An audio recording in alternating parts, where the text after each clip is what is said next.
Air strike रात्रीचं करण्याचं काय कारण आहे, चला तर मित्रांनो जाणून घेऊया. भारताने पहलगाम हल्ल्याचा उत्तर देत बुधवारी मध्यरात्री पाकिस्तानातील 9 दहशतवादी ठिकाणं उद्ध्वस्त केली. या एअर स्ट्राईकला ऑपरेशन सिंदूर असं नाव दिलं गेलं. चला तर मित्रांनो बघूया आपण रात्रीच का करतात एअर स्ट्राईक. रात्री पायलट आणि सैनिकांच्या जीवाचा धोका कमी असतो, कारण शत्रूला उत्तर देण्याची संधी मिळत नाही. अंधारात विमान आणि ड्रोनचा वेध घेणं कठीण होतं. शत्रूचे रडार आणि पाळत ठेवणाऱ्या यंत्रणा सहजपणे पकडू शकत नाहीत.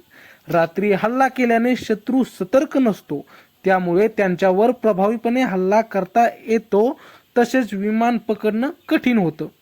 हल्ला यशस्वी झाला आणि नागरिकांचे बळी गेले नाहीत तर आंतरराष्ट्रीय पातळीवर टीका होत नाही. तसेच राजनैतिक दबावाची शक्यता कमी असते.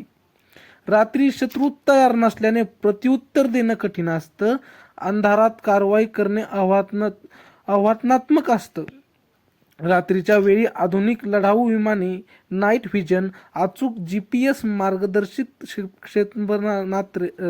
क्षेपणास्त्रे आणि थर्मल इमेजिंग वापरतात. यामुळे ऑपरेशन अधिक अचूक होते. तर मित्रांनो, ही छोटीशी माहिती कशी वाटली कमेंटमध्ये नक्की सांगा आणि आमच्या अशाच नवनवीन व्हिडिओ पाहण्यासाठी चॅनलला मात्र सबस्क्राईब नक्की करा. भेटूया पुढच्या व्हिडिओमध्ये, तोपर्यंत धन्यवाद.